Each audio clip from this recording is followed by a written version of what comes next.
We are wrestling. We are wrestling podcast. They give a shout out to We Are Wrestling on YouTube.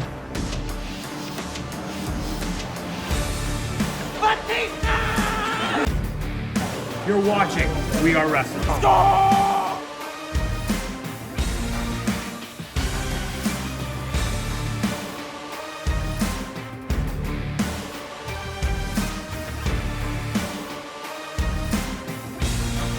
I'm the host with the most. You are by far the least intelligent. What's going on, everybody? Danny Huckins here, man. 1/3 of We Are Wrestling. What's going on? We are Wrestling Maniacs Worldwide. Ben here, the third of the talk show. We Are Wrestling Podcast. Make sure to subscribe, baby. We are wrestling. What is up? We are Wrestling Maniacs out there worldwide. I'm the host with the most, Mr. We Are Wrestling, the best one, Donnie here with... What is going on? We are Wrestling Maniacs Worldwide. It has been the second of We Are Wrestling Podcast. So yeah, we have a really, really great show for you guys today. It's been a pretty fucking swell day today on my channel specifically. Hit fucking 2K subscribers, dude. It's fucking lit, dude. I'm really, really excited about it. Yeah, this YouTube journey with We Are Wrestling, my personal channel, Two Sticks and Pure Rage. It's just a fun time. It's a fun time to be a content creator right now, man. It's a really fun time. You know it's not going to be a fun time when Danny appears on the episode later on in the podcast. But before we get into the topics for this week's episode of the podcast, if you're not a We Are Wrestling Maniac yet already, and you're not a part of the thousands of subscribers, we recommend you to hit that subscribe button now, turn on the post notifications, videos be coming out of nowhere like an RKO, and of course, you already know, the grind is real. Yeah, buddy. Always.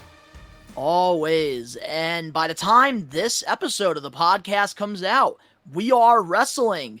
We're going to be a vendor at the Wrestling Classic 3 event that's taking place the day that this comes out. And it's going to be our June first 17th. time coming, which, how are you feeling before we, go into this? Final thoughts before we go into our first, convention. I think it's really fucking cool that the Godfather tagged us in his post for the Wrestling Classic. Really, really cool of him. Like I said, a lot of people don't do that. There are a lot of people, not in a bad way, but like disregard, a lot of smaller vendors. So like the fact that he tagged us, and I think we were the first ones tagged on his post, was actually really fucking cool. Like that was a really cool thing to wake up to, and I'm really, really, really happy that I get to experience this. It's really peculiar still that this is even happening. I'm still unsure as to what the fuck's going on. I think it's kind of crazy that we're going to be chilling for like 2 hours with everybody there, It's just an odd experience, It's a very odd thing. But I'm excited. I'm excited. I hope Dan's on his best behavior. I hope so too. My God, I hope he doesn't have sauce on his face. Just got to keep him away from the energy drinks, and I think he'll be okay. Oh my God, I just hope he doesn't have a fucking spaz in the middle of it because, oh God. I don't know if I'd be able to bounce back from that, man. But honestly, I think it's really, really cool that this early on we get to do something like this. It's a gift. It's a really big thing that we should be, really celebrating. It's a really, it's kind of nerve-wracking if you think about it, but I'm stoked. Yeah. Honestly, I'm very excited for this. Like, I've been to many, wrestling conventions. I've been to many wrestling shows. You've been to a lot of wrestling shows, but this is the first time ever that we're going to be vendors for a wrestling convention. So we're going to have our own table. We're going to actually be selling t-shirts, which I'm very excited about. We have some stickers we're going to be giving away, some wrestling figures we're going to be giving away, even some magnets for sale. Like, I feel like this journey, is only getting started, and it's incredible to see how far we've all come. Yeah, man, it's absolutely fucking nuts, especially dude. with our own channels, too. You hitting 2,000 subscribers. Congratulations, brother. Thanks, man. Like, it's... it's not a big deal to a lot of people because I know that there's plenty of fucking people that have way more than me, and that's completely fine. But it's not the goal that I'm stoked for. It's kind of the journey of it. It's kind of cool nurturing this thing that you kind of created and watching it grow. Even subtly, substantially some days. Just a few days ago, I had like maybe 100 people left until I hit 2K, and here we are, over 2K already. I checked it not too long ago, and it's, already going up still. I got to thank the band Sleep Token 100% because they've really opened the door to a lot of the audience I have right now because people, I'm even at the point now where something as small as being able to engage with people on the community posts is such a big deal to me because I made a fucking a poll the other day about what album should I do next because my full album reaction to Sleep Token's brand new album, Take Me Back to Eden, literally the greatest fucking album I've ever heard in my entire life. Like, no bullshit, it is the best music. You don't even have to be a metal fan. He to listens love to them. a lot of music, so that's coming from somebody that has a lot of knowledge in this field. My guy, they are going. I would not be surprised if they did a song for WWE eventually. Like, they are on that wavelength right now. It is fucking nuts, dude. But like I said, I really have to give them a shout out because they've made it so much possible. I made a poll, 100 plus people voted on it. Like, it was kind of fucking sweet, and it was just a no brainer. I love I dropped the 2 community reactions tab on today. YouTube. Yeah, dude, I dropped 2. It's just another way to interact with your fans. It's fucking cool, man. And I dropped 2 reactions this morning. Both of them are already reaching about to be like 400 a piece right now, and that's already pretty big, for me. And I think it's really sweet. I think I'm finally starting to find my groove editing wise. I think the angles are right. I think that the quality increase was great. I'm able to run 60 FPS now. Everything's clear as fuck. I do everything on my computer now. I don't even use my Xbox anymore. I used to use it for my capture card and everything, and now I do everything on the PC. And it's such a great time right now. So I'm glad that we're kind of talking about our milestones and everything. So yeah, really and cool. I'm very happy for you. And this week in the wrestling world, we did have some pretty cool things that happened. Yeah. And we all had, on Friday Night SmackDown, we had the episode where Jay had to make a decision and he ended up not making the decision. And then they had Paul Heyman, luring him into the bloodline by giving him a shot at the United States Championship. I also really liked how, he was trying to, lure him into it. And then you had Sami Zayn on the side telling him, you need to be with your brother Jimmy over this because, of course, they have history. And then, the main event, they had, something happen where Jimmy by accident kicked Jay. So now it really, leaves the questions there because even Jay was telling Paul Heyman, oh, it's me or you in the bloodline. Yeah. So Roman would have to make a decision, but now things could change because of what happened to Jimmy super kicking him. Yeah, man. There's so many explosive moments right now in that one storyline. It really, really fucking popped off at Night of Champions when Jimmy finally snapped. And I love that we're already back on a simmer towards another angle. It's so good, and it's literally the juiciest fucking storyline in pro wrestling right now. Like, there's no argument there. It is the most compelling and the best storyline in a long time. I agree, and even especially WWE long-term. TV, ever since the draft, I've been enjoying Monday Night Raw and SmackDown so much more now than Dynamite. And for the longest time, I've enjoyed AEW Dynamite over Raw and SmackDown. But now, the way that they're building these shows around things, I really like that. And I really hope they continue to do that. Because that whole episode of SmackDown revolving around Jay's decision was fantastic. Storytelling, fantastic booking decisions.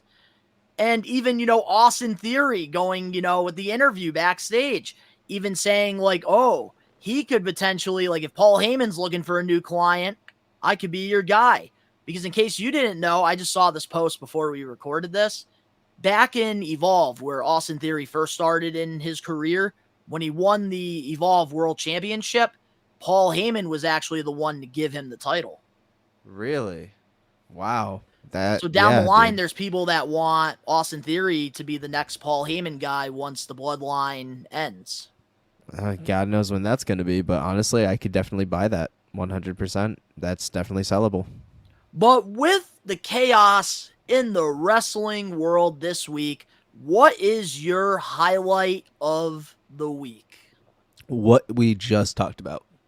I'm so invested in the bloodline story. Like, it just, especially anything Jay related. Like, there is just so much there that I feel like there's still yet to unpack in the story. You know, I feel like there's so much there that I feel like he is going to be a very crucial point into how this all ends. 100%. I feel like Jay is going to orchestrate some crazy shit from the inside. Like, I genuinely believe, and this is a hot take, that he's going to side with Roman. But in reality, it's a whole swerve. And it's going to be fucking nuts. And I think there's going to be a massive payoff. There's going to be a massive fucking pop. And like I said, there's potentially more to unpack here than more than meets the eye. So I think that there's a bigger picture being painted right now, which is why I'm so cool with it being as gradually built up as it is. I got two highlights of the week. My first one has got to be on Monday Night Raw, because I also really liked how they're starting to make the Judgment Day the main part of Raw, which I really like how they're doing that. I think that they deserve to, be in that big, spotlight, that big role that they haven't been able to do because the Bloodline has been on both brands for the longest time. So now that the Bloodline storylines are on SmackDown permanently, the Judgment Day get to shine more on the Raw brand, which I really like. And honestly, I love that they're teasing Finn Balor leaving Judgment Day, because the whole, Damian Priest thing, he told, the Judgment Day not to come out during his match against Rollins for the world title. What did Finn Balor do? He came out, tried to help Priest, and ended up backfiring on him. And Priest, now doesn't trust Finn Balor. And Finn Balor now is going to be fighting Seth Rollins at Money in the Bank. Now, and Priest is going to fuck that shit up. And then that's going to cause a whole thing of turmoil. And I got to say, too, Dominic, oh, man, so I got to tell you something funny here. And I know my reactors, when I was doing my reaction, they got a kick out of this. Okay. Dominic, man, he right now is probably the best heel in wrestling, period. Even he's on fire? I think he is more on fire than MJF is when it comes that is a very bold statement. And it's gotten so bad, very bold, Ben, where my temperature has been at like 102 to 104 degrees when Dominic comes up on my TV screen. So I have this to help me. I got my little fan here because of all the heat he's getting. That's fucking nuts, bro. Yeah, but another thing that's got to be my highlight of the week as well, and this company doesn't really get talked about that much.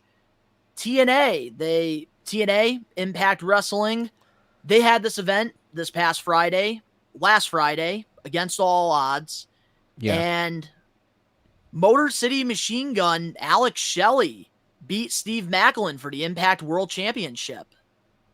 Nice. And in case you guys don't know, Alex Shelley, he's one half of this tag team with Chris Sabin. They're called the Motor City Machine Guns. One of the most, underrated, most popular, tag teams in Impact Wrestling history. Great team. Definitely, if you have the time, recommend you guys to go check them out. But for Alex Shelley, who's been in Impact Wrestling since, I believe, 2005, for him to, finally win the big one, such a great moment for him. And I think that, that promotion giving him, the brass ring, giving him the world championship, honestly, he deserves it. And I'm very happy for him. And Chris Sabin even, won the X Division championship, breaking the record for holding the title the most. Fuck yeah. Hey man, anyone that's getting to eat and being able to reach their accolade finally and having it all finally come full circle and have it pay off is always a blessing. So I applaud anybody that has grinded that far and has succeeded. And I always say this about Impact Wrestling. The product is so good. It's so underrated, but the problem is that people don't have access to Access TV, and it sucks. They have a pretty good roster. Like these pay-per-views, I hear nothing but positive things about all their pay-per-views that they have. And it just sucks that a lot of us don't have access to it. I'm curious how massive the pay cut Naomi took. I'm genuinely curious. Well, Anthem does run Impact, and I know Anthem does have money, so they're able to give out these contracts, but she definitely had to take a pay cut to go there. Oh, for sure. 100%. There was no way around her not getting a pay cut, dude. I mean, it's WWE to Impact. That is a massive drop. I'm sorry, but it's true. Like, it is a massive fucking drop, man. So it's like almost NWA drop. Ooh, I wouldn't compare Impact to NWA. At least they know how to run their promotion. Damn. They listen to their fans and stuff, which I think a few weeks ago we dived into the whole Billy Corgan and Tyrus thing. A lot of people got a kick out of the TikTok clip on that. Facts. But now, with that being said, let's dive into the topics for We Are Wrestling Podcast 61. Fucking do it. Our first topic for this week's episode of the podcast. We saw two WWE guys that have been chilling and catering since, the Thunderdome. Angel Garza and the other guy. What's his name? Humberto Carrillo. Well, they made their WWE return on NXT, trying to, take it over like the NWO. What's your thoughts on them, being back with the black and gold brand? Good. At least they get some TV time, kinda. At least they get some, some kind of exposure, and it mixes up things over at NXT. And like I said, it just feels like one of those things to bring in some more viewers for NXT, but also in turn helping them improve. So that's really all I can say about it.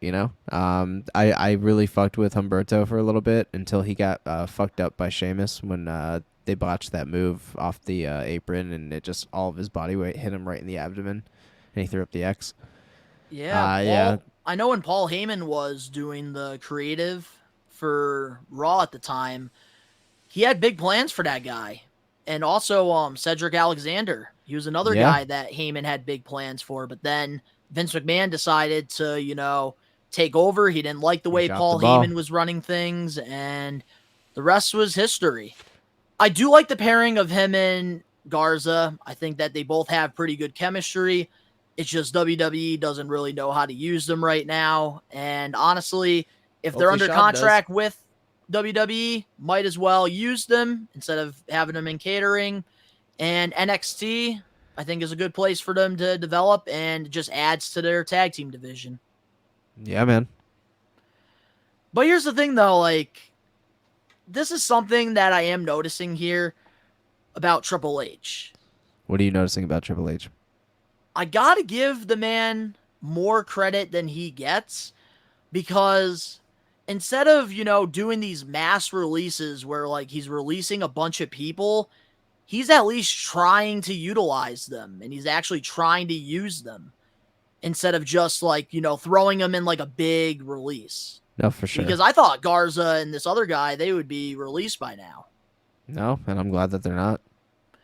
So it seems like WWE is kind of taking that AEW approach now with, letting them, work their contracts. Yeah. Which I feel like, certain people, I feel like if someone wants to leave, the company that you're working for, me personally, I would just let them go unless they're Roman Reigns or somebody that's that big, caliber. I don't know about you. See, that's... And I'm glad that he's doing that, and he's flipping the script rather than. Yep, I thought I had to burp for a second there. All right. I think it's great that he's flipping the script rather than releasing them. I feel like again, this is a good segue into the next what could be the next topic. Mason Mansoor. It's another thing, like we have Pretty Deadly now on fucking the main roster. So it's like you don't really need two teams that are glamorous, So I feel like it was a very smart move to utilize Maxine Dupree and putting her in Alpha Academy since she was already having an angle with Otis. And that's great. And I'm glad that they're able to do that. And I'm glad that Mason Mansoor are going to be repackaged because that gives them an opportunity to go different places and to maybe get involved somehow and actually have them do shit. Now it can just be looked at as a cringe segment rather than like a career ruiner, So I'm really stoked on it. That's another thing. Yeah, so what Ben's talking about is, according to Fightful, Maximum Male Models, Mansoor, and Moss are set to get new gimmick changes within the next few weeks. And honestly, I am for this because, Triple H is trying to flip the script. You're right on that. And he's trying to, try different things with a lot of these guys. Like, I know he's been trying different things with Mustafa Ali, and it's paying off. Mansoor and Mace are going to get a new opportunity. Well, I meant Moss. And, even Garza and, Carrito. That's why I keep Carrillo, saying him. Carrito. Yeah, so You're that's as why white I as just it keep gets, saying my guy. him. Well, these two guys, yeah. So I like how they're like trying to give them an opportunity, but I don't know. I feel like when you do so many different gimmick changes, eventually, it's like, what else can you do with them? And like, sometimes you need.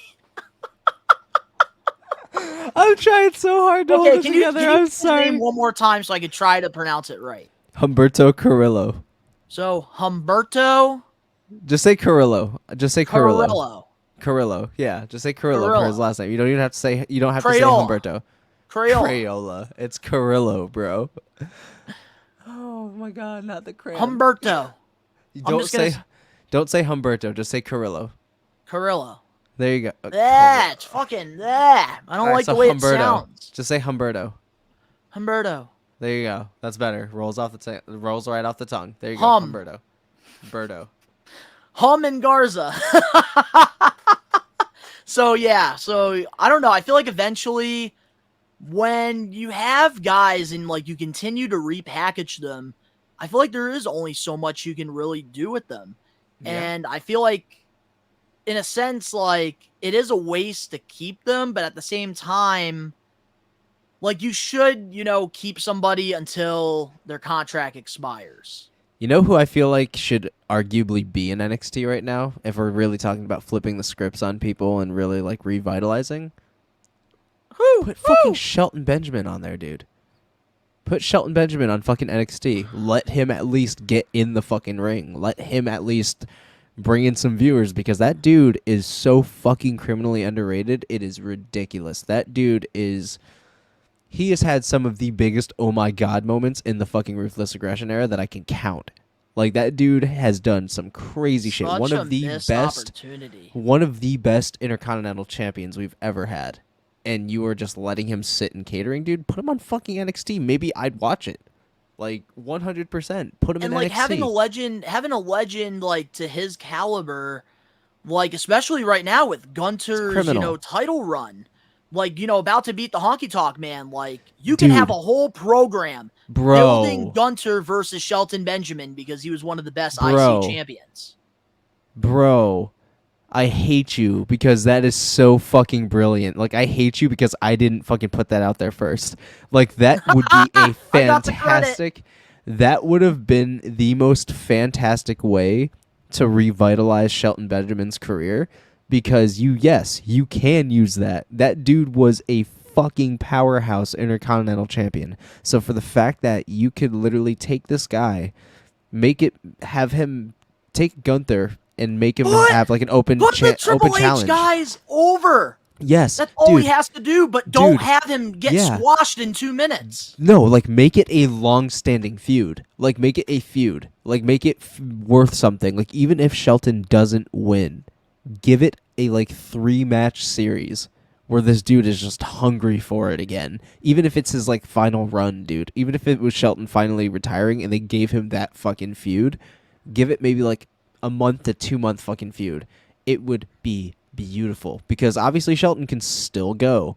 So let him and that's the big thing about it, like, and over the Intercontinental title, that would be and the like beauty. we saw what they did on Raw. They did a random battle royal. Ali won. You could have done something like that and had Shelton win, and then you can have video Build around packages it. showing what he did in the Ruthless Aggression era with Team Angle, and some of his The gold crazy standard. matches that he had with like Shawn Michaels and Triple H. And even, the gold His standard money stuff. his Money in the Bank ladder match fucking spots, dude. Like that is ridiculous. And like, you could build him as a legitimate number one contender, and you would have people invested because of the history behind Shelton Benjamin's career. Yes, and it would push his singles run too on top of it. So I'm like, bro, what the fuck are you doing? Like, you are crazy for not picking this up. Crazy. And this is why you need to tune into the We Are Wrestling podcast, all the listeners, all the watchers, because we're praising guys right now that have been chilling in catering for a long freaking time. And Legends Shelton too, Benjamin, on top of it. we just gave WWE like a great storyline. 100,000%. We just gave them pretty much like the golden ticket to the Willy Wonka factory. Mm-hmm. Crazy. 100,000%, dude. Like, I would love that. And it would make, not only Shelton relevant again, and to really put juice back into his career and give him some screen time and out of fucking catering, but it would also put Gunther massively over, because it's not like Shelton's a small guy by any means. The dude is beefed the fuck up. The dude can do crazy shit in the ring still. Give him the storyline, especially since he was holding it for so fucking long in the Ruthless Aggression era, and he was a great heel, but he is also a decent babyface. I'm just saying, Gunther is about to beat Honky Tonk Man's record, I believe, September 8th. I could be wrong on that date, but it's sometime in September. Yeah. They could do something with Shelton because he had such a long title run too with that title. Yeah. And I can't believe I just said that, because now I'm kind of pissed off that Shelton Benjamin's doing nothing. Like, I just pissed myself off. I was having a great day, and I just pissed myself off. I'm sorry, man. I had to bring up somebody who really deserves a fucking opportunity right now, and that is definitely Shelton. An opportunity. Same thing with his partner, Cedric Alexander, another talented guy. Yeah, we can go on and on, man. We can. But I do think, Garza and Hum being in NXT, that's a great move. And also, the Maximum Male Models, I think them, getting repackaged is a good thing. I think if Vince McMahon was running creative, because I know you and I, on one of the older episodes of the podcast, we both actually liked the Maximum Male Models. And we even said that they had the potential of being tag team championships, holding the titles. I don't know what the fuck I was on at the time when I said that, but I don't know why the fuck I said that, because I don't believe that. Yeah, looking back now, I don't either, but... Was I fucking hammered? I think Vince McMahon, creatively, definitely could have done something bigger for that group, but here's the thing, when it comes to the ones running creative, every promotion, they have their certain guys, and Triple H just can't do anything with the Maximum Male Models. That's not his vision. That was Vince McMahon's vision. And that's why it didn't work out. Which says so many things about Vince McMahon. Says so many things about Vince McMahon. Very true. I mean, if you rock with it, you rock with it. But I don't know how that is gonna help your, TV programming go up, especially for your ratings. But teach their own. Yeah, but then they could have been like obnoxious heels, like Pretty Deadly is right now, and they could have gotten over eventually. I can't stand fucking Pretty Deadly, but that's a discussion. Oh, I love the arrogance of them. I like the arrogance, right but just I don't know. Old school, man. That's what I like about them. They just have a lot of like old school to them, and it's like different, which I like. Facts. But yeah, moving on now to another WWE topic. We saw on, TV last week and, this past week, WWE has been, giving out new title designs, and the women finally don't have to wear opposite colors, which is something I've been, talking about a lot on the podcast, and all my reactions whenever I see them. I'm always like, When are we going to get new title designs? Well, we got new title designs. Asuka pretty much has the WWE title in a white strap, and Rhea Ripley has the World Heavyweight title in a white strap. How do you feel about the new title designs for the women? Cool. It's the same thing as both the men's titles, just white. I mean, it's cool. They got different designs, I guess, and we're in a new era of WWE and like kind of shaking things up. I think that's fucking swell. I think it's really cool that the women are really getting more utilized and recognized. Now we're just waiting on the tag team titles, but at the same time, cool. You did the same thing. You basically copy and pasted what you did for the men's titles, just put it in a white strap. Like, what kind of fucking work was that? Like, were we gonna be fucking wowed by it? It's like, here's the same thing, but it comes in white. Ooh! Ooh.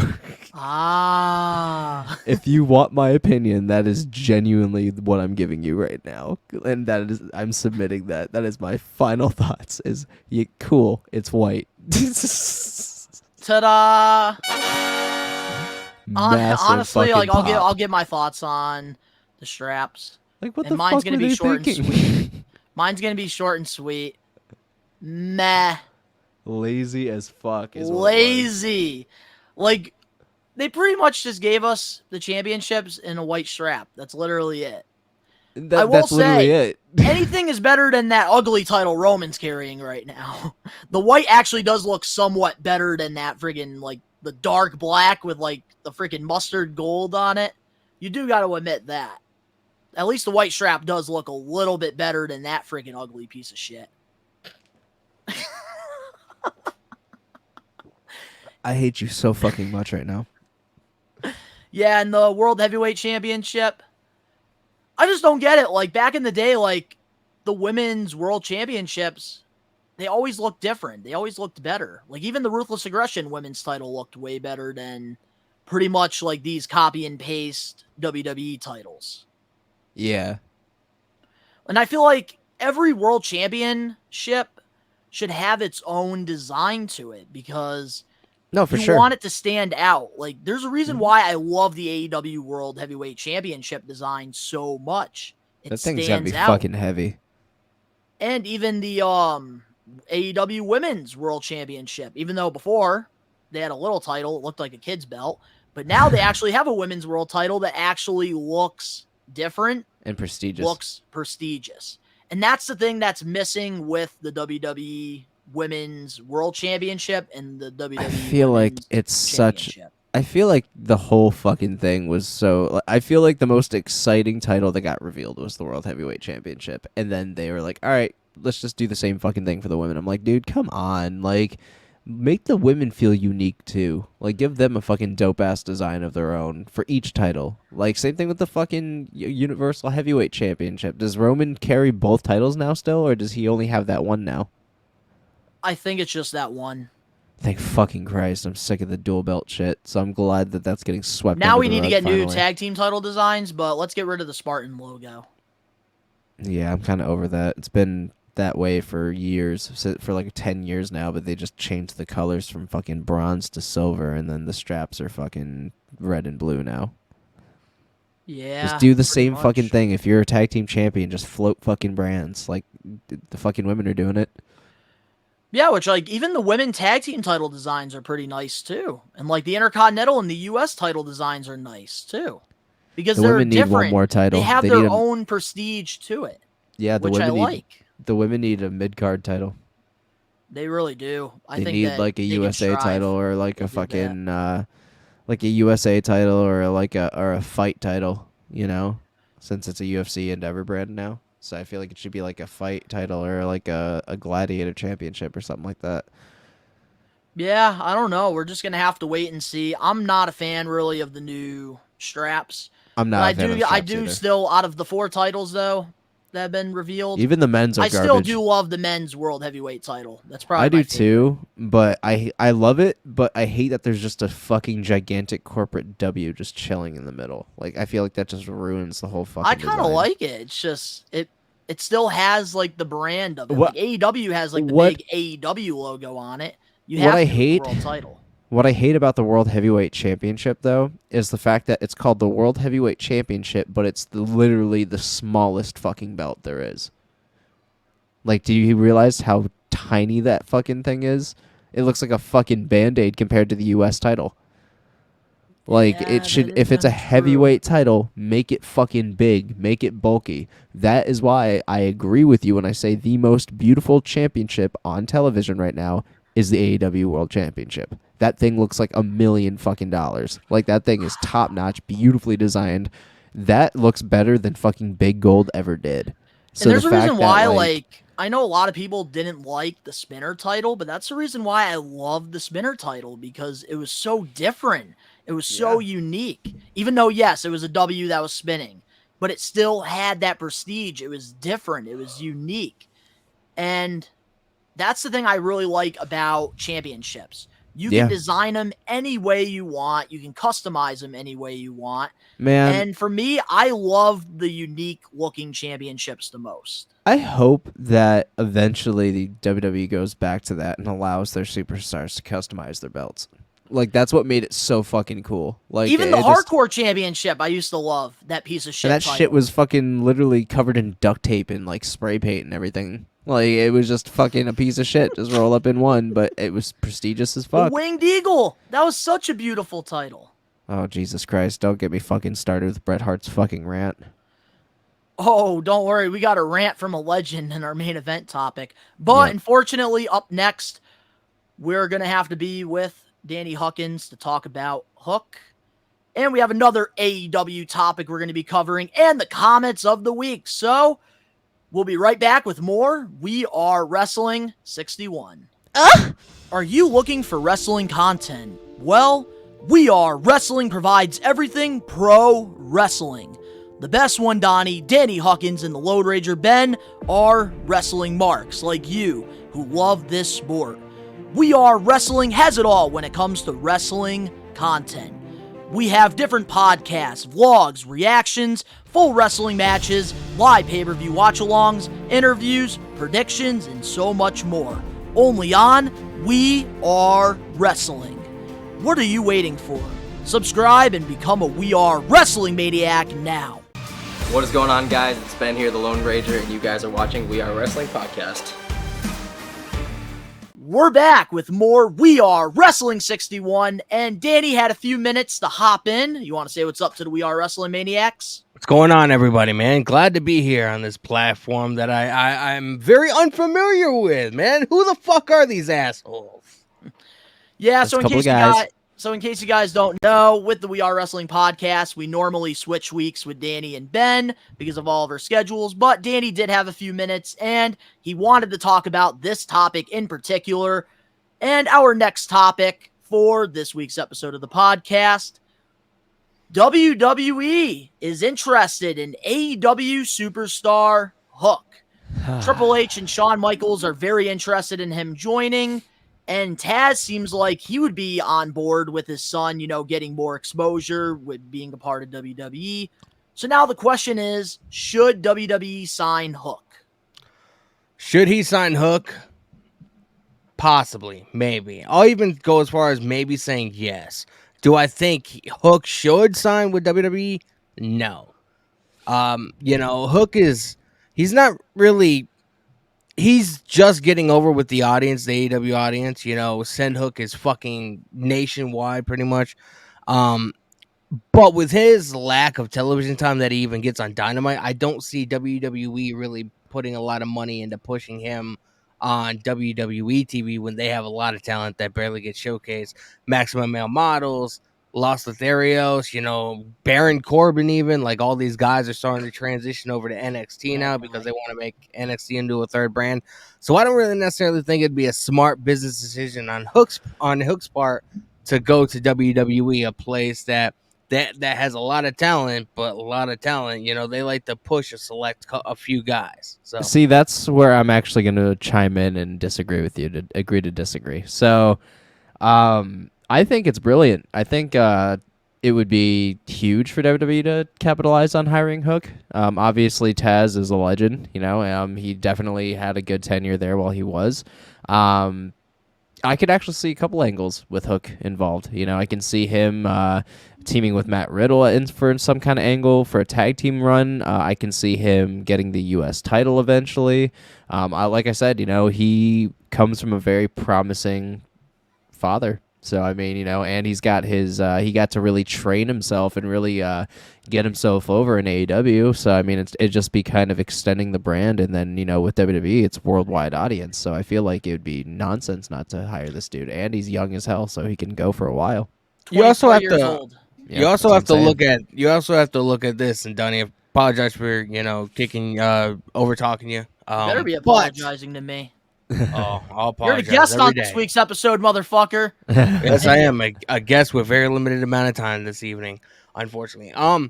But you got to look at it from this point. You got to look at it from this point too. Hook and being in AEW, he's able to be there with his dad. Taz is, I'm sure, very hands-on with his son.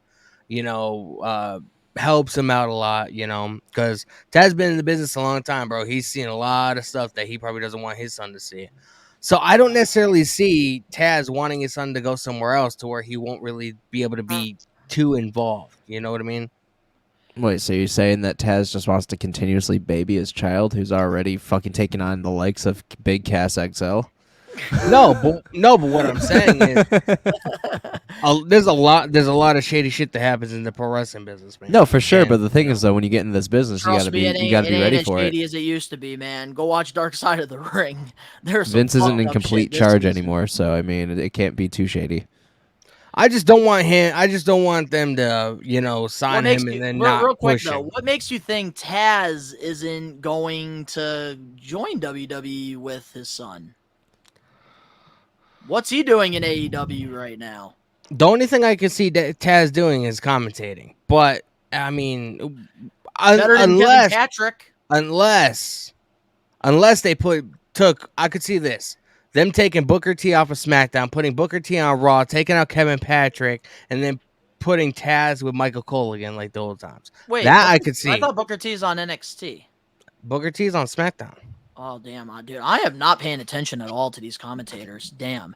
But my thoughts on Hook joining WWE potentially, I have to go with Ben on this one. I think that WWE, they should definitely go after Hook. One, he's only 24 years old, very young, very over with the AEW crowd. Yep. And I think that, with his age, you definitely can sign him. Because there are some things that Hook can work on. I think we all can agree on that. There's little things that he could do to be a better wrestler. I think that he's definitely good for a rookie. But I think that there's still a lot of work he needs to do when it comes to promos, when it comes to character work. And I think NXT would be a perfect place for him to develop. See, I feel like that would be good too. But I also see Hook just kind of being great on his own, even without a mouthpiece. Like, he's one of the only people to really not need one and still succeed. No, but that's what I agree with. But I think him going to WWE and starting off in NXT, he can get comfortable on the microphone. He can get comfortable with the things that AEW is not letting him do. Because let's be real here. One thing I can't stand is how AEW is booking Hook. He's doing a freaking tag team right now with fucking Jungle Boy. And he's the FTW champion still. The FTW champion that really doesn't matter. The 24/7 title was defended more than that championship. The FTW championship is not considered by AEW to be a legitimate championship. So why the fuck is this kid just carrying it around then? Because Taz held the FTW title. Pretty much. The title is not considered to be a title in AEW. Stupid. That's fucking stupid. I like the tag team with Jungle Boy and Hook, though. I don't like it. Is it called like Jungle Hook or something like that? I fucking love it, bro. I love it, bro. Disney movie. I love it, man. But the thing is, here's no. Here's the thing now. Oh shit. When it comes to Hook, the way they first brought him into AEW was fantastic. Team Taz was a perfect place for him, to get his foot in, the business. Then, Team Taz disbands. Ricky Starks goes on his own. Powerhouse Hobbs now is doing freaking Book of Hobbs or whatever. And with Hook, Was they had something going. They were doing this undefeated streak thing on Rampage. He was one of the key guys on Rampage, and he was getting in ratings on, the B show. And ever since they stopped, pushing Hook as a singles wrestler, where's the ratings at with Rampage? They're lucky for like 300K. Rampage is almost like the velocity of AEW or the Sunday Night Heat of AEW. Well, it wouldn't go that like far. a Saturday night main event. Oh shit. Something like that. But the thing is, here's where I stand with Hook, okay? I don't think everybody that goes to WWE automatically needs to go to NXT before they go to the main roster. Yeah, I think he'd be able to fit on the main roster. I feel like there's a lot of I only say it because of his microphone skills, and I know in WWE, like, you need to have. I mean, promo they skills. pushed Omos. Unless they give him a mouthpiece, then they pushed you have Omos, him, right? they push Asuka, they push Io Sky. I mean, they're not exactly the best talkers, you know what I mean? Especially with that Asuka. that is absolutely true, but I just think because of his age, there's going to be some things that Triple H, Shawn That's almost Michaels, like- and probably his dad are going to want him to, get better at.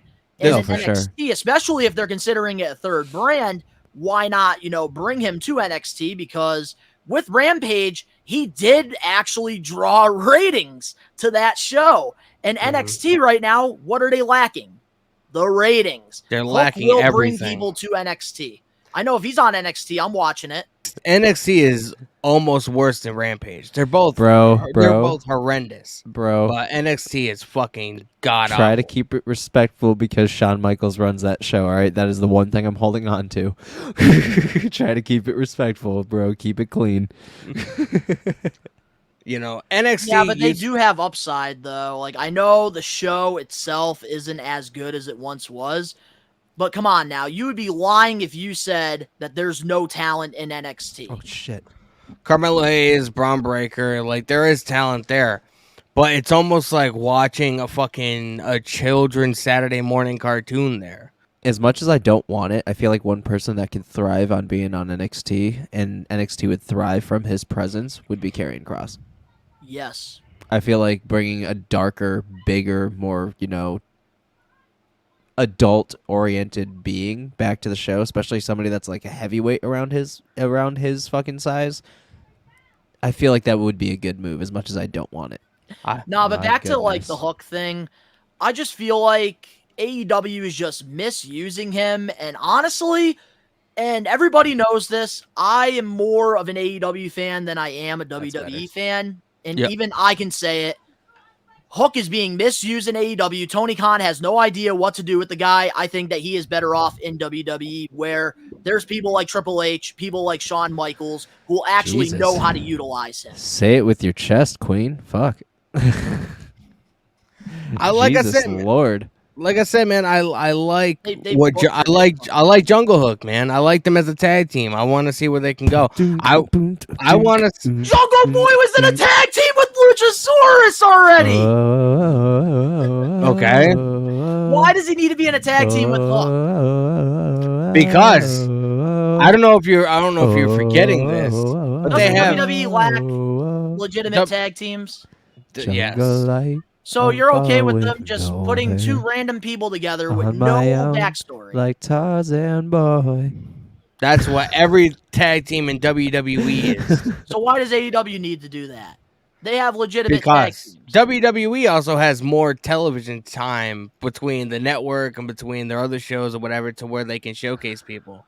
You gotta, I mean, you want Hook and Jungle Boy on TV, right? I just Why gotta not say pair them this, together? it's a little off topic, but Ben, we might get copywritten for that cover you did of Jungle Boy's theme song. That was No, it on wouldn't. point.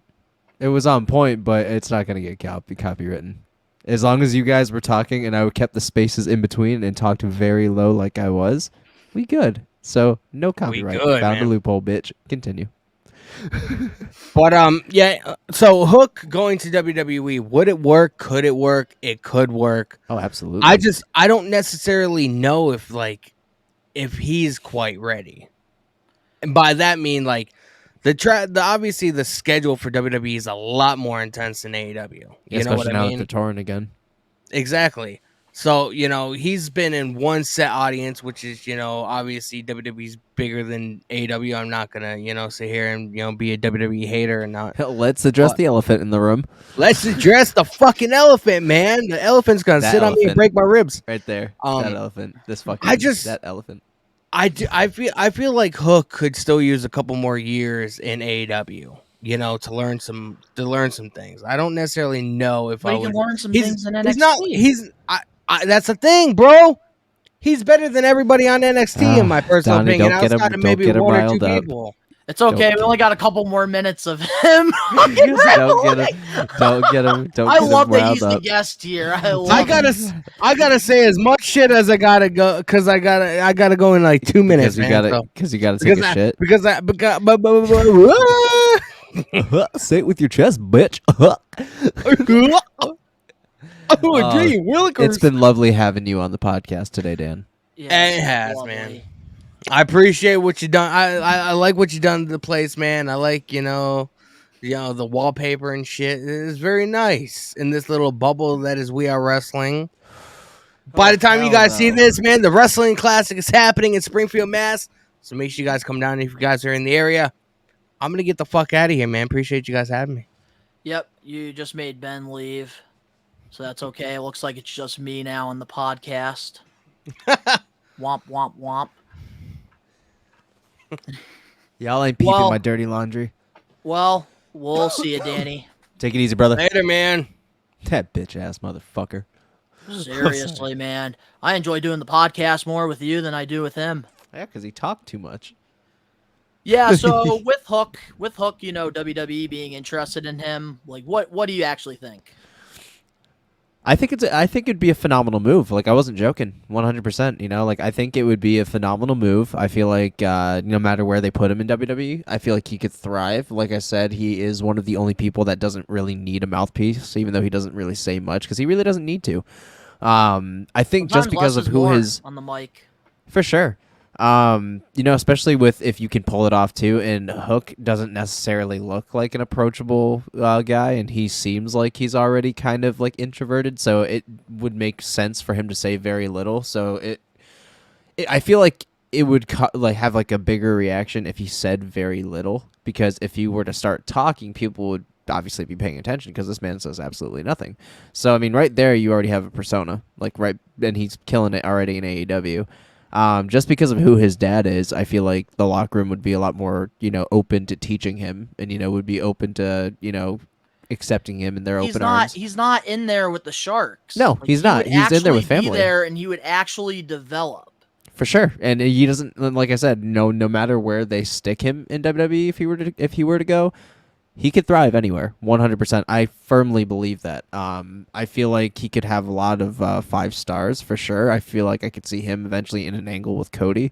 I could see him in angles with the likes of fucking Matt Riddle. I could see him in in tussles with like Damian Priest, fucking guys like that. Finn Balor, I could see him tussling with. I feel like he could make a name for himself in WWE. I feel like he would really not get lost in the shuffle, especially with how he has gotten himself over in AEW. I think it'd be a brilliant move, 100%. So there's one more thing I do want to add before we move on to our next topic on this week's episode of the podcast. And I've talked about this, I'm sure, on previous episodes of the podcast. The Cody Rhodes effect. It's happening because if you didn't know, Hook actually did get trained by Cody Rhodes at the Nightmare Factory before joining AEW. And if you're noticing, there's an effect going on, a domino effect. These Cody Rhodes guys, they are all going to eventually be going to WWE, I think, realistically. I could see it. Like I said, I could see MJF showing up eventually, after his miraculous reign is over, and unfortunately he'll likely get thrown underneath the shuffle again. AEW's locker room is just way too large, I'll say it, I'll address that elephant too. It's just way too large. And I think that has a lot to do with my issue with Hook. They're misusing him. Like, the way that they had him first be presented in AEW was fantastic. They had him, doing these matches on Rampage, which when he was on Rampage, they were averaging about 500,000 to 1 million viewers a week. Now they're lucky to even hit 300,000. But then here's where Hook's career went downhill. And I know you don't really watch AEW, so like I'll give you like a little bit of a history lesson here. Yeah. Here's what ruined his run in AEW. They paired him up in a random tag team with Danhausen. I see. I love Danhausen, but I don't like the pair. I didn't like how he went from being so serious. You had this serious build with him, and then you try to do a comedy thing with Danhausen when it was unnecessary. Oh, you're talking about, you're like referring specifically to Hook? Yeah, like I love Danhausen. I love Hook as individuals, but I didn't like when they made the decision to pair them up just randomly for like, I think like it was like a one-off like pay-per-view. See, yeah, and didn't Danhausen get injured? This time, I think yes, he actually did get injured around that time. But then, like, towards his second injury with AEW, he's been teaming with Orange Cassidy, which I actually do kind of like the chemistry that they both have. Really? Okay. But with Hook, I feel like it lost that momentum. It lost that seriousness to it. And then, you know, they give him the FTW title. I was at that AEW when, you know, Powerhouse Hobbs turned on Ricky Starks. Yeah. And Hook, you know, accepted his challenge for the title. And like I had very high expectations for Hook, and then they randomly paired him up with Jungle Boy and did the whole Jungle Hook thing. And I feel like Hook is just, you know, one of those like guys that is just better off as a singles wrestler. And I think in WWE, where like the looks, the character matters, Hook is going to strive in WWE because he has that look. Hey, that could very much so be the case, man. You never know. Like I said, I'm into it no matter what they do. If they decided to grab him and Hook was open to negotiations and everything, and you know the money was right, the creative was right, I feel like he could really make it. You know, I feel like, you know, he's established himself enough in AEW to make that choice to jump ship and, you know, really expand on who Hook is. And I don't know if he'll show up as Hook, because I feel like that's going to be an AEW thing, and WWE would probably more than likely try to trademark it, which is unfortunate because Hook is who he is. Like, that's literally, I can't see him as any other gimmick. I can't see him with any other name unless it was just as fucking catchy. Like, Hook is just, like... I don't know, because one thing in AEW that, you know, we do know is that these wrestlers have more creative freedom. They do. have their trademarks. They have their rights. I think Hook will come to WWE as Hook because the crowd was very invested in him. And I think Triple H and Shawn Michaels, they see that. And I think that's why these reports are coming out, because the man's only 24 years old. Yeah, dude. And that's another thing. He can go. You know, he's got longevity. The dude's in fucking miraculous shape for fucking 24 years old, dude. He was carrying Rampage. He is, and like I said, you know, earlier when Dan was still in the room, you know, I was saying that, you know, he's going against the likes of fucking guys like Big Cass XL, you know, like fucking Morrissey. You know, he's fucking, dude is literally, and he's selling it too. Like, it's believable. So it's not like he's somebody that's unknown or really needs a lot of shaping. The dude can take bumps. The dude can fucking sell. You know, it's just really, like, you know, we've discussed, it's really just his mic skills, his promo work. And again, he doesn't really need a lot of that unless there was, like, you know, a time where it was needed. Like if he was, for example, miraculously put in the fucking headline position, you know, and he was put into the world title picture. That's when you would want Hook to really speak, you know, because that's where, all right, you went this long without giving your side, without really, you know, saying anything. Now you got a lot to say because you've been watching everything going on, and that would be such an awesome way to capitalize on a world title win eventually. And that's the thing, like, my last thing I do want to say about, you know, Hook to WWE. Yeah. Danny's got to understand that we're going to be seeing a lot of pro wrestlers transition. WWE guys are going to be going to AEW. AEW guys are going to be going to WWE. And a lot of it has to do with Cody making the jump. A lot of it has to do with William Regal making the jump, because a lot of people forget that William Regal left AEW and now he is behind He'll the be scenes back in on WWE. TV, and he'll be back on TV in 2024. His contract officially runs out with AEW then, and he'll be able to finally appear on television, which will be a massive game changer for WWE, because we're missing William Regal. You realize that if he was able to go on TV, the ratings would be way higher than they already are. Like, that's fucking nuts. And I think with the brand split, I feel like if William Regal does come back eventually, like GM. we're going to see him as a GM, and then Adam Pearce will be on the other side. Get him as the GM for fucking Raw, and then get Adam Pearce SmackDown, because Adam Pearce is doing just fine. 100%. He is. He's I doing gotta say, fine. under Triple H, man, I've been super impressed. I'm so fucking his glad booking. because, dude, I think I'm the only person that really believed in Adam Pearce on this channel Well, fully. I'm with you, man. I believe in him now. I think Triple H has done a fantastic job with him. Yeah, Dan talks hella fucking shit half the time, but honestly, dude, I fucking love Adam Pearce. Like, the dude is just, he's a go-getter, you know, he gets done what's given to him. He doesn't take shit. He's thankful for every fucking day in WWE. Like, if he were released somehow tomorrow, I would honestly feel like shit. But here's what I gotta say, 100%. man, about William Regal. Like, he's backstage. He's in Triple H's ear. And Yeah. if you think that, you know, William Regal, he sees talent from a mile away, and I can guarantee you, William Regal, he knows which stars in AEW are not happy with their creative roles. And I'm pretty sure, like, he sees potential in Hook. He sees potential in, like, a Wardlow. And I think that, you know, Triple H and Shawn Michaels, they're really paying attention. And I think Hook, I will not be surprised if this man does jump ship. Yeah, William Regal jumping shit, man. Like, that was quick. It was like, what, a little bit less than a year he was there, and he already jumped shit back to WWE.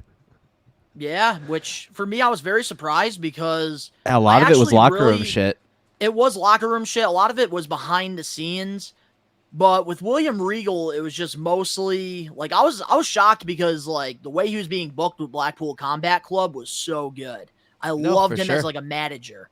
So I was very surprised on all the, you know, behind the scenes stuff, but I'm not surprised at the same time. You know, like I said, he's so talented, man. He deserves to be criminal. Better. It'd be criminal, man. Yeah, like I said, it'd be really criminal to not want to sign Hook. And It's I feel criminal like that he's working with Jungle Boy in a tag team called Jungle Hook. when he could be having some crazy fucking matches with guys like Matt Riddle. Like, Matt Riddle would make him look like a fucking star because they're roughly in the same weight area. Same kind of style, very technical. Matt Riddle would unfortunately whoop his ass in real life. But at the same time, they would just pair really well. So even if, you know, you give me a Matt Riddle versus Hook, or you give me a Matt Riddle and Hook, like, dude, I would rock it either fucking way. I feel like he could just thrive there. For whatever reason, I just have a good feeling about Hook, and that's all I'm going to say. He's young. He's got a lot of potential. He was on, you know, Rampage, which, you know, wasn't really that popular, but when he was on there, he was Viewership drawing rose. ratings. He was putting asses in seats during that show, and if, you know, NXT, there's one thing that we know is they're lacking ratings. That was 100% like a smart move on Tony Khan's behalf, was getting Hook to go to Rampage, because it's like, all right, this kid's got some charisma. A lot of people are really fucking. And they were with him. only Let's having put him him on this wrestle on show. Rampage, which is what made Rampage must watch. Yeah, dude, and like, I feel like Rampage should have been the main show with everybody on it because it just sounds cooler than fucking Dynamite. Sorry. And the last thing I'm going to say before we move on to our next topic, Danny knows the truth. Danny just doesn't want to see him in NXT. That's what it comes down to. He just doesn't want to see him in NXT. We all know Hook is going to NXT, and he's going to WWE. It's going to happen. Maybe not this draft round, like where everybody gets to make their options, but maybe his next contract following, I could see it. Even if it was, I'd be kind of surprised it'd be this quick, but I could see it within the next 2 contract renewals for sure. And right now, his contract status is unknown. But now, moving on to the next topic, AEW is interested in bringing in X-Pac for a one-off appearance to do something with Billy Gunn potentially. X-Pac doesn't want to make a one-off appearance, but remains interested in doing something with AEW in the near future. He's currently training right now for an in-ring return, having initially returned in early 2020 before he sustained a torn bicep injury. How do you feel about X-Pac doing something in AEW? That'd be sick as fuck, but I would have rathered it be in WWE, just like I would have rathered having Billy Gunn jump in for that one-off. I'm with it. Like I said, revitalizing careers is the thing nowadays, and after Edge, I'm willing to believe anything, and I'm willing to give anything a shot. So I feel like with the array of talent you have in AEW, including Billy Gunn, it would be a fucking big deal. So yeah, I'm with it. Honestly, like I'm with it. I'm not gonna lie. He wants to be at his 100%. It is a pretty cool report to see that like X-Pac and AEW have been talking. That is really cool to see. I would rather see X-Pac in WWE over AEW. And honestly, I would love to see X-Pac make a Royal Rumble appearance. Oh, absolutely. That's what I'm waiting for. I think X-Pac should, go back to WWE. Maybe do like a schedule similar to like Chris Jericho and Rob Van Dam did at one point, where they would wrestle for 90 days. The whole damn show. And then, they would take a break for a few months. Then they would come back for like 90 days. I feel like that's like a good schedule for X-Pac to work. Yeah, absolutely, dude. I'm right there with you. Right, nail on the head. But I feel like WWE, they want to keep focusing on like their new stars. And I think that's why they haven't really been interested in bringing in X-Pac or even, Carlito, which, by the way, Carlito, they're the promoter that was supposed to have him on an indie show July 15th, had to cancel him because apparently he signed with WWE.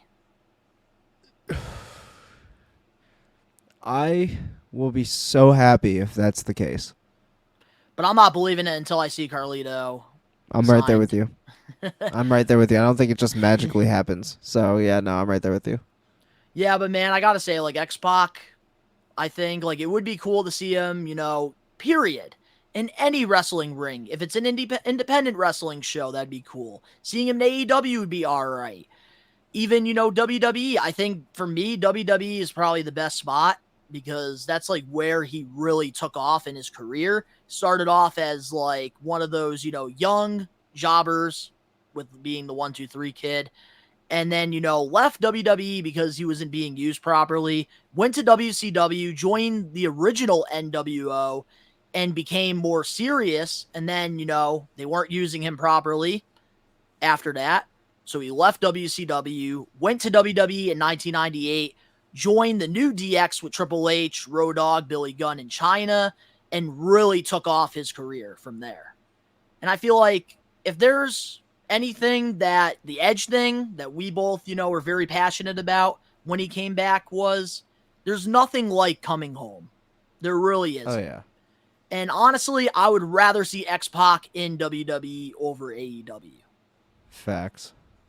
But do you think AEW will sign X-Pac more than a one-off appearance? Because it seems like X-Pac doesn't really want to do one-offs. It seems like he actually wants to get like one more run in him. Similar to like Edge, similar to like Jeff Jarrett. I don't know. I feel like that's 100% an AEW thing. Like, I feel like if they're interested, they'll come to somewhat of a feasible agreement. I feel like X-Pac should take the one-off for now. Maybe not right now because I can understand wanting to be in like 1,000% shape. Like not even just like, physical shape, but like ring shape. But I feel like it would be a trial period for that one-off to see how he does and to see what he can still do and to see what he can take as well and how big is his recovery process from taking bumps after this long, especially after a bicep injury. Yeah, it's realistically in AEW's lane at this point. Well, this episode comes out on Saturday, and the first episode of Collision is on Saturday. What if he makes his AEW debut tonight? Congrats. Like I said, I feel like that would get a massive of pop. I feel like that would be a huge pop. If done right, yeah. Because tonight, for Collision, they're going to be at the United Center in Chicago, and that crowd's going to be lit. Oh, excuse me. Nice, man. Like I said, I am incredibly on board for anybody that can revitalize their career and have a run that they're proud of, especially this late in the game, in their age, And it's, for example, not everybody's fucking Billy Gunn. That dude is fucking old as shit, but that dude is in immaculate shape and can still massively go in the ring. Like, massively. So I will 100% say not everybody is Billy Gunn. And that's one thing I will say, like, about AEW, because I know I'd rather see him in WWE over AEW, but I will say this. AEW does know how to utilize the legends that they have. Oh, for the most absolutely. part. And if X-Pac, does want to, come back in wrestling for, like, one final run, AEW would be a good spot for him to do that. But it's just, at the end of the day, I just want to see him come home. Facts. But now, before we dive into our main event topic for, this week's episode of We Are Wrestling 61, we like to do this every week on the podcast, Comment of the Week, where we pick one or more random comments that you guys comment on the We Are Wrestling YouTube page. And in order to get your comment featured on a future episode of the podcast, all you have to do is go to the We Are Wrestling YouTube channel and comment on any of our videos. We end up picking a few of them, but this week, the 3-comment streak ends.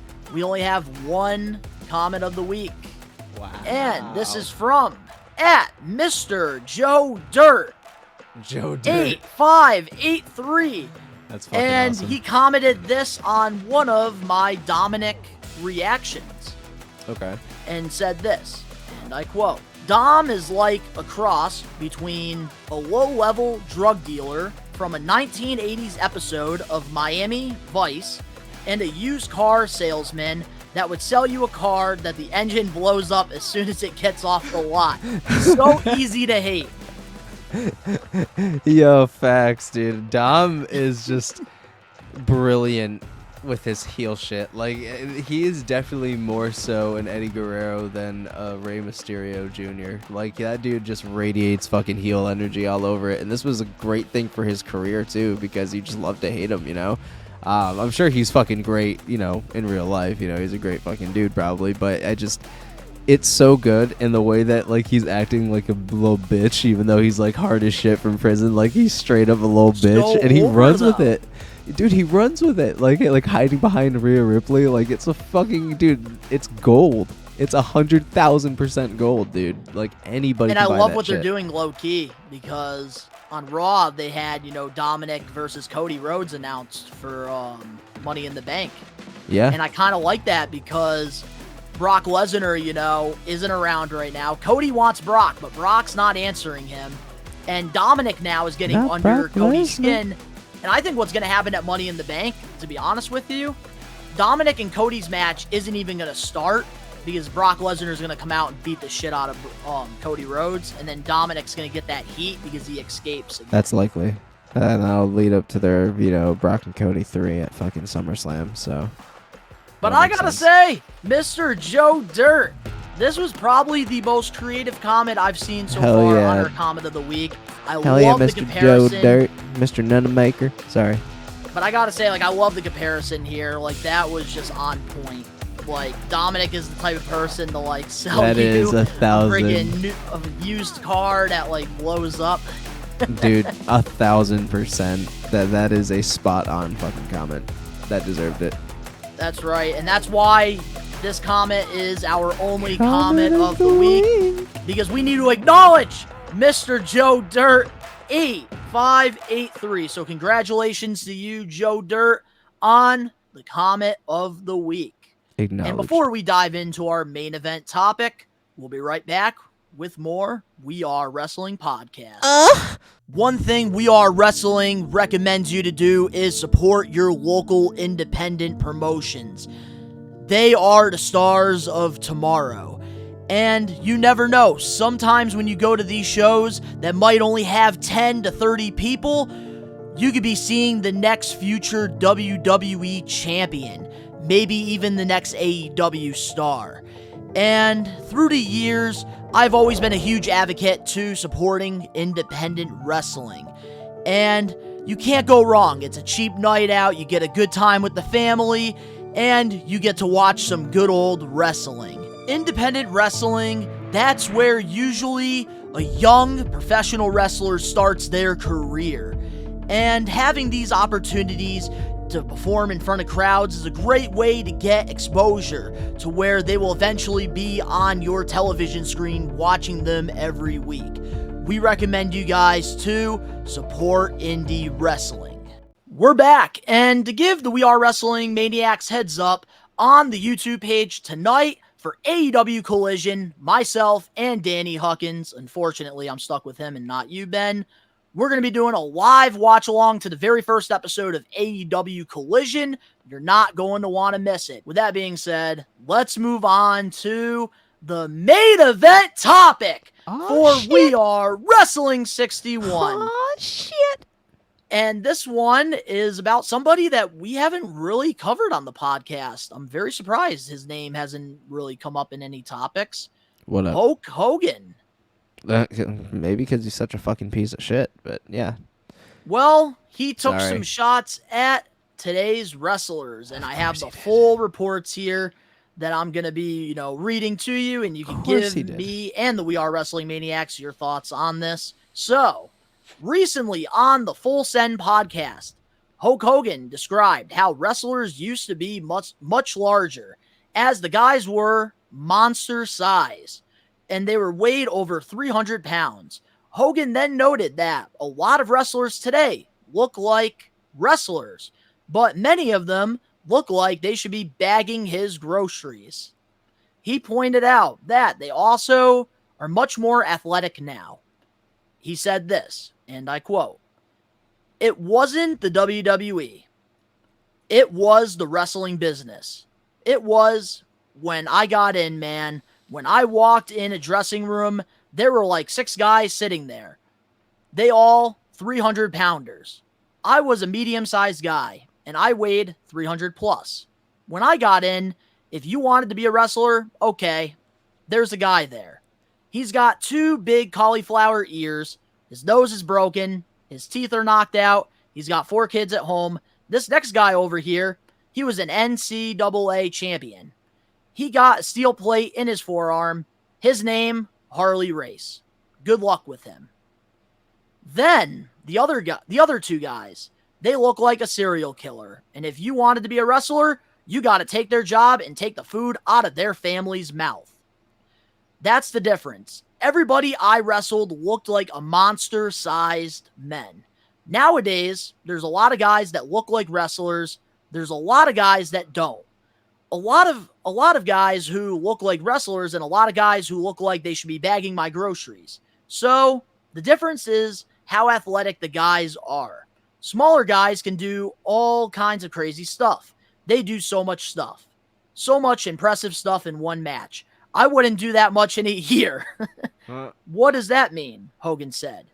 So, what are your thoughts on Hulk Hogan's opinion about today's wrestlers? Because it didn't seem like he buried them. No. But he also, at the same time, was talking about the size like a lot of the old school guys do say, and also praising their athleticism at least. Hulk Hogan is one of the most controversial individuals there are. Not even just wrestler, but one of the most controversial individuals there is. However, I do understand where he's coming at. Like, it's not really bashing them. It's just, in his time, it was a lot different. If you wanted to be a wrestler, you had to put on the pounds. You had to fucking be in the fucking gym 24/7. You had to be eating fucking 6 egg whites at 5 a.m. doing fucking like 20,000 fucking push-ups, and it was about like what you could do, like what you could lift, what you could fucking, it was about giants, it was really a show back then. Steroids, brother. It's a lot more theatrical now. It's a lot more scripted. It's a lot more feeling wise, so you can get those feel good, oh my god moments now, rather than just 2 large athletes just wrestling in the ring, just 2 guys sweating all over each other. God, it's good shit. But no, it's like he was still praising them at the same time. He was like, yeah, where they're not super huge in monster size anymore. There's a lot larger guys that are doing athletic shit, but the smaller guys are fucking killing the show 100% with what they can do because And their they're so small. athleticism is making A1, up for their size. It is 100. So he wasn't really bashing him, he was just kind of stating the obvious. Like there isn't a lot of big guys anymore. The last bigger guys we had were, Taker, Kane, Big Show, kinda, and he's still kind of doing something. Mark Henry, not really, but like Mark Henry, big guys like that. There's not many anymore. Kali, there's not many giants anymore. We got Omos, who's a big guy, who's a little athletic, but he's green as fuck around the gills. You don't have those legendary giants anymore. You don't have those big guys anymore. There's not many. There's not larger many than life characters too. I feel like lacking. there's so much potential in Morrissey. I feel like he could go back to WWE and really make an impact for himself, and make Big a name Bill. for himself again. Hi, I'm Big Bill. But yeah, I could really see where he's coming from, and I don't think it's from a bad place. This time around, I think he's being just 100 about it. I don't think there's any really big animosity. Yeah, and of course, in the IWC, they're just going to continue to talk about the groceries comment over the entire interview, which is why with the We Are Wrestling podcast, when I give, these topics to Ben, Danny, and, myself, I always try to make sure to add all the details in there before we talk about it, because 100%. A lot of things, in the wrestling community doesn't get talked about because they only focus on one part of the interview and they don't focus on the other parts of the interview. We try to be different on that end of things. But I do got to say, Hulk Hogan, I don't think he's wrong at all with this. It is very true because back in the day, a lot of these wrestlers, they had to rely on size because back then size mattered in pro wrestling. Size matters. And a lot of them even had to, take, supplements as well, like steroids and, other, pain pills and stuff back in the day to, keep up with the schedule and, to have that physique, to have that, body. And, I think like in today's wrestling, I understand like a lot of these guys don't look larger than life. And that's something that I hear from a lot of old school fans when I go to these, independent wrestling shows or when I go to wrestling conventions. A lot of them will tell me like, I can't watch today's wrestling, man. Like these guys freaking look like toothpicks compared to what I watched back in the day. And like, I wish more people in the wrestling community would be more open-minded because I do think the athleticism does, make up for the lack of muscle. Yeah. And yeah, I think, Hulk Hogan here, he's not really being delusional here because if you do look back at all Hulk Hogan's feuds through the years, it was always against bigger guys. The Iron Sheik, Yokozuna, even, had a feud with the Macho Man. And that's the thing, like, size did matter back in the day because the characters were more larger than life. Oh, yeah. And that's, I think, what's missing in today's wrestling is lack of character work. And I think that's why wrestling isn't where it's at back in the day. And kayfabe, back in the day was alive. All time. So, like, people thought that it was real. Yep. But I do think, like, there's other wrestlers out there that say a lot worse things about friggin', today's wrestling. And I think Hulk Hogan didn't even really say anything that bad. I think it's funny, the whole grocery thing. Mm-hmm. He made a point. I think he definitely did. But is there anything else you want to talk about on the podcast before we close this episode off? No, I think that's a good point to wrap it. Yeah, so if there's anything you learned on We Are Wrestling 61, it's you wake up, you say your prayers, you eat your vitamins. Make Hulk Hogan proud. But to the We Are Wrestling Maniacs out there, let us know in the comment section below your thoughts on all the topics we covered on this week's episode. If you enjoyed We Are Wrestling 61, make sure to smash that like button now. If you're a listener of the podcast, give us a 5-star review and download us, because the more, feedback you guys give us, the more this podcast can, go out to more people. If you're not a We Are Wrestling Maniac yet already, subscribe, turn on the post notifications. The link's down in the description below. You can go follow Ben, Danny, and myself. All the links are down below. Fortunately, I do got to put Danny's links because he did make a one-off appearance in this. Jesus. It's under his contract obligations. But all the links are down in the description below. In addition, you want shorter clips of the podcast, you can go check those out on TikTok, Instagram, Jesus Facebook, Christ, and Twitter. Negan. All the links down below. And, of course, to all the We Are Wrestling Maniacs out there worldwide, we are taking over. Peace. Peace. And Negan is fucking playing with himself. Oh, my God.